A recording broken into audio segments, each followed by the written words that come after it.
Friends, मैं आपका दोस्त रितेश अपने एमपीपीएससी नोट्स इन हिंदी चैनल में आप सभी का स्वागत करता हूं। तो फ्रेंड्स, आज के वीडियो में हम डिस्कस करेंगे हमारे इथिक्स के पेपर, जो एमपीपीएससी मेंस के इथिक्स का पेपर है, उसका एक टॉपिक निष्पक्षता और असमर्थकवादी। इसमें हम डिस्कस करेंगे कि इससे रिलेटेड किस प्रकार से नोट्स जो हैं एमपीपीएससी मेंस के लिए बनाए जा सकते हैं। तो उससे रिलेटेड टॉपिक्स को हम कवर करेंगे। तो इस वीडियो को आप पूरा लास्ट तक ज़रूर देखें और इस वीडियो को देखते हुए इस वीडियो का नोट्स भी आप ज़रूर बनाएं। तो चलते हैं फ्रेंड्स, हम अपने वीडियो की ओर देखेंगे कि किस प्रकार से इसके नोट्स तैयार किए जा सकते हैं। तो निष्पक्षता, सबसे पहले देख लेते हैं निष्पक्षता के बारे में कि निष्पक्षता क्या होती है, इससे रिलेटेड क्या क्वेश्चन किस प्रकार से बन सकते हैं। तो निष्पक्षता के बारे में देखते हैं। तो निष्पक्षता से तात्पर्य एक ऐसा मूल्य जो बिना किसी पूर्वाग्रह के वस्तुनिष्ठ आधार पर तार्किक रूप से चलने के लिए प्रेरित करे तथा किसी को मनमाने ढंग से लाभ पहुंचाने पर रोक लगाए। अर्थात यह प्राकृतिक न्याय को संदर्भित करता है। मतलब कि निष्पक्षता क्या है, तो निष्पक्षता से तात्पर्य एक ऐसे मूल्य से है जो कि बिना पूर्वाग्रह के मतलब कि पूर्वाग्रह मतलब कि बिना किसी भी प्रकार की भावना, पहले की जो भावना से ग्रसित होकर, और मतलब कि वस्तुनिष्ठ आधार पर लॉजिकल रूप से चलने के लिए प्रेरित करे किसी भी व्यक्ति को या किसी भी, जैसे लोक सेवक को। मतलब कि कोई भी यदि लोक सेवक है तो वो अपने यदि किसी को कार्य को कर रहा है तो वो उस कार्य को करने के लिए निष्पक्ष रूप से वो उस कार्य को करे और वह किसी भी प्रकार की पूर्वाग्रह की भावना से ग्रसित ना हो कि किसी के व्यक्ति को ही, मतलब कि पहले से अपने किसी व्यक्ति के प्रति वो अपनी भावनाओं को पहले से ही बना कर रखे कि ये व्यक्ति ऐसा है तो इसके लिए मैं ऐसा नहीं करूँगा, और दूसरा व्यक्ति ऐसा है तो मैं इसके लिए ऐसा करूँगा। मतलब उसकी भावना जो है पूर्वाग्रह से ग्रसित नहीं होनी चाहिए एक लोक सेवा की भावना, और वह किसी भी कार्य को करे तो वह निष्पक्षता के साथ उस कार्य को करे, ठीक है। और लॉजिकल रूप से उसे चलने के लिए निष्पक्षता की भावना प्रेरित करती है एक लोक सेवक को, ठीक है। तो मनमाने, और इसके बाद यह एक प्राकृतिक न्याय को संदर्भित करता है। मतलब कि जो निष्पक्षता है किसी भी लोक सेवक की, ठीक है, तो वो क्या है, एक प्राकृतिक न्याय को संदर्भित करता है। अर्थात जब यदि लोक सेवक है कोई तो वो निष्पक्ष रूप से कोई भी कार्य करेगा, ठीक है, किसी भी पूर्वाग्रह की भावना से ग्रसित नहीं रहेगा और निष्पक्ष होकर कार्य करेगा, तभी वो एक प्राकृतिक न्याय कर सकता है, ठीक है। और एक सिविल सेवक हेतु किसी क्षेत्र के लिए संबद्ध हित समूहों यथा सिविल सोसाइटी, एनजीओ, उद्योगपति इत्यादि से अपने प्राधिकार के अंतर्गत संपर्क स्थापित करना, किंतु किसी के पक्ष में व्यक्तिगत झुकाव न रखना आवश्यक है। अर्थात इसमें क्या बताया जा रहा है कि एक जो सिविल सेवक है वो किसी भी हित समूहों या सिविल सोसाइटी या फिर एनजीओ या उद्योगपति जो बिजनेसमैन होते हैं उनसे अपने जो उसके अधिकार हैं सिविल सेवा के, उसके तहत तो वो उनसे संपर्क स्थापित कर सकता है, ठीक है। लेकिन वो संपर्क स्थापित कर लेगा, इसके बाद ये सिविल सेवक के लिए ज़रूरी नहीं, मतलब कि सिविल सेवक जो है उस व्यक्ति के प्रति, जैसे किसी या एनजीओ है या फिर कोई उद्योगपति बिजनेसमैन है, उसके प्रति झुकाव लोक सेवक नहीं रखेगा। कि मतलब कि उसका कोई निजी काम, किसी मान लीजिए उद्योगपति है या एनजीओ है या कोई भी सिविल सोसाइटी वगैरह, तो उनके निजी कामों को लोक सेवक नहीं करेगा। मतलब कि उनके हितों को साधने के लिए अपने पावर का, अपनी पहुंच का इस्तेमाल नहीं करेगा, ठीक है, उनके हितों को साधने के लिए। तभी वह एक निष्पक्ष रूप से फैसला लेने वाला है लोक सेवक कहलाएगा, ठीक है ना। मतलब उनके प्रति व्यक्तिगत झुकाव नहीं रखना चाहिए एक लोक सेवक को, ठीक है ना। तो इस प्रकार से इसे आप समझ सकते हैं। और इसके बाद देखते हैं कि निष्पक्षता की आवश्यकता क्यों है, ठीक है ना। तो निष्पक्षता की आवश्यकता क्यों है, तो पहला देखते हैं क्या है। तो पहला है नौकरशाही की कार्य कुशलता हेतु। मतलब कि नौकरशाही जो है, मतलब वो लोक सेवक है जो अपनी जो जॉब कर रहा है उसकी कार्य कुशलता के लिए निष्पक्षता की आवश्यकता होती है, ताकि वो कार्य को कुशल रूप से कर सके। यदि वह निष्पक्ष रूप से कार्य को नहीं करेगा तो उसका लोक सेवक होने का जो एक कर्तव्य दायित्व है वो पूरा नहीं हो पाएगा। और अगला क्या है, राजनीतिक तटस्थता को बनाए रखने हेतु। मतलब कि वह यदि निष्पक्ष रूप से किसी भी निर्णय को लेता है, फैसले को लेता है, तो और मतलब तभी वो एक सच्चा लोक सेवक कहलाएगा और उसके कर्तव्य जो है फर्ज पूरे होंगे। जैसे कि मान लीजिए कोई राजनीतिक पार्टी है, उससे तटस्थता बनाए रखना, मतलब ना तो उसके प्रति किसी भी राजनीतिक पार्टी जो है तो उसके प्रति झुकाव नहीं रखना ही एक लोक सेवक या सिविल सेवक का कर्तव्य होता है। मतलब कि वो सभी के लिए समान होना चाहिए, कोई भी पार्टी या किसी भी पार्टी प्रमुख के प्रति उसका झुकाव नहीं होना चाहिए, ठीक है ना। तो इसके बाद अगला क्या है, लोक कल्याण राज्य की स्थापना की, अर्थात जो सिविल सेवक होता है यदि निष्पक्ष फैसले लेता है, ठीक है ना, किसी एक पर्टिकुलर पक्ष में ना लेकर कि एकदम निष्पक्ष और ऑपोजिट की, मतलब जो सच है उसी के प्रति यदि फैसले लेता है, निर्णय करता है, तो ही वह एक लोक कल्याणकारी जो राज्य है उसकी स्थापना करने में सक्षम हो सकता है, ठीक है।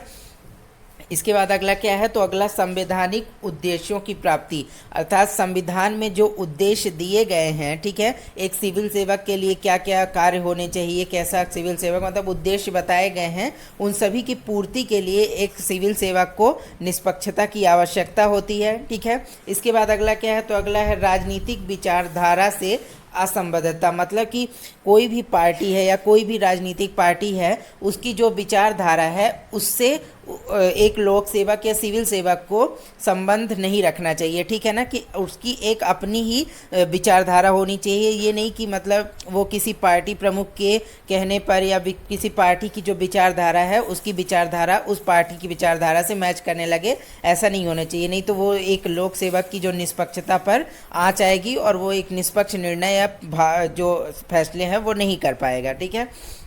इसके बाद देखते हैं जो आगे है क्या है, तो आगे देखते हैं क्या है, तो आगे लास्ट जो है एक है, छठवां पॉइंट है सामाजिक न्याय एवं आसक्त वर्गों के लिए, अर्थात एक लोक सेवक लोक सेवक के लिए निष्पक्षता अति आवश्यक है।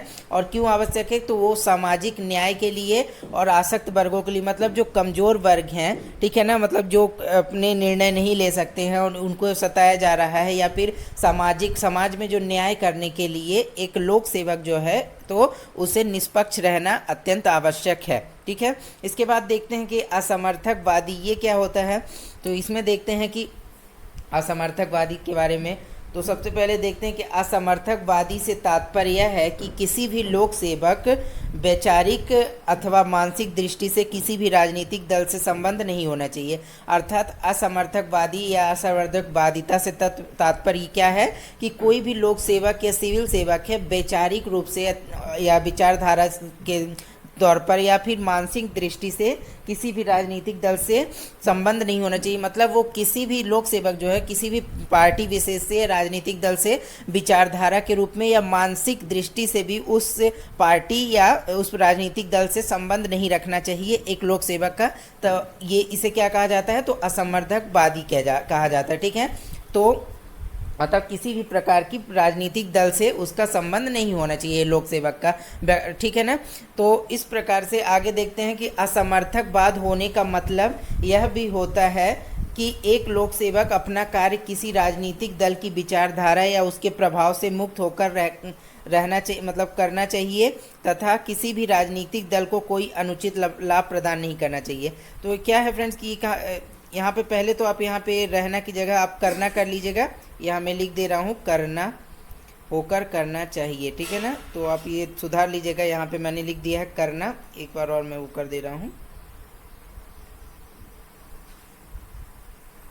ठीक है ना, आप कर लीजिएगा। इसके तो इसमें क्या बता रहा है कि असमर्थकवाद होने का मतलब यह भी होता है कि एक लोक सेवक जो होता है वो कोई भी यदि अपना कार्य करता है तो उसमें किसी भी राजनीतिक दल की विचारधारा या उसका प्रभाव नहीं होना चाहिए। मतलब कि यदि कोई लोक सेवक या सिविल सेवक किसी भी प्रकार के फैसले ले रहा है या कोई भी कार्य कर रहा है तो वो किसी पार्टी विशेष की विचारधारा या उसके प्रभाव में आकर वो फैसले ना ले, ठीक है ना, ये भी उसका एक कर्तव्य होता है एक लोक सेवक का, ठीक है ना। और किसी भी राजनीतिक दल को वो किसी भी विशेष प्रकार का कोई भी लाभ, अनुचित लाभ जो है वो प्रदान ना करे एक लोक सेवक या सिविल सेवक, ठीक है। इसके बाद देखते हैं कि आगे इससे रिलेटेड क्या है, तो इससे रिलेटेड है कि सत्यनिष्ठा, लोक सेवा के प्रति समर्पण, निष्पक्षता, राजनीतिक सक्रियता और असमर्थकवादिता लोक सेवा की नींव के पत्थर कहे जा सकते हैं। और समाज को पूरा हक है कि वह लोक सेवाओं से लोक सेवाओं से कार्यकुशलता और निष्पक्षता एवं पारदर्शिता की उम्मीद करें।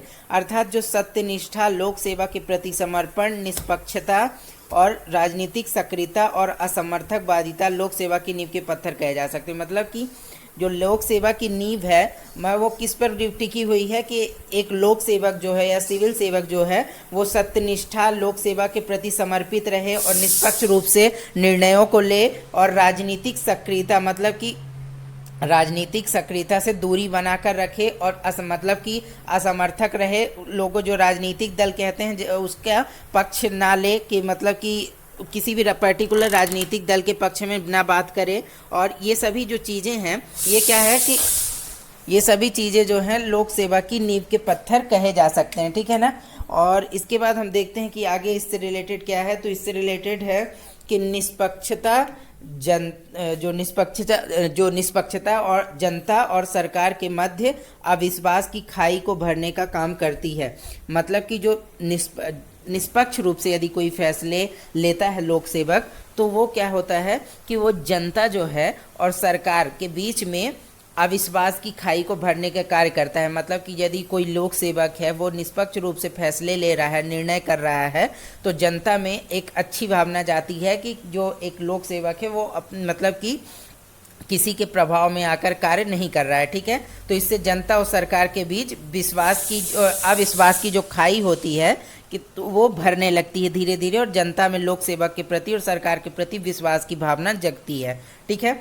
और यह लोक सेवक की गतिविधियों को वैधता प्रदान करता है और इसे अत्यधिक प्रभावी बनाता है। अर्थात जो लोक सेवक है, जो निष्पक्षता जो है वो लोक सेवक की गतिविधियों को क्या करती है, एक वैधता प्रदान करती है कि हाँ वह निष्पक्ष होकर कार्य कर रहा है तो वो कार्य वैध ही होगा, ठीक है। और इसे अत्यधिक प्रभावी बनाता है। और यह एक लोक सेवक लोक प्रशासक को गरीबों और दलित वर्गों के हित के लिए कार्य करने में सक्षम बनाता है। अर्थात निष्पक्षता से यदि कोई लोक सेवक कार्य कर रहा है तो वो गरीबों और दलित वर्गों के हितों के लिए कार्य करने में सक्षम बनाता है। मतलब लोक सेवक निष्पक्ष होकर जब भी कार्य करता है, निर्णय लेता है, फैसले लेता है, तो वो गरीबों और दलित वर्गों के हितों में ही कार्य करता है, ठीक है। और इसके बाद देखते हैं कि आगे यह लोकतंत्र को मजबूती प्रदान करता है और राष्ट्र की अखंडता को बनाए रखता है। अर्थात जो ये फैसले लेता है निष्पक्ष होकर, ये लोकतंत्र को मजबूती प्रदान करता है, इसके ये फैसले, निर्णय, और राष्ट्र की अखंडता को बनाए रखता है, ठीक है। अब इसके बाद आगे पढ़ते हैं क्या है। तो इसी प्रकार असमर्थकवादिता लोक प्रशासन में राजनीतिक मुद्दों के प्रति एक नियत दृष्टिकोण को जन्म देता है, ठीक है ना।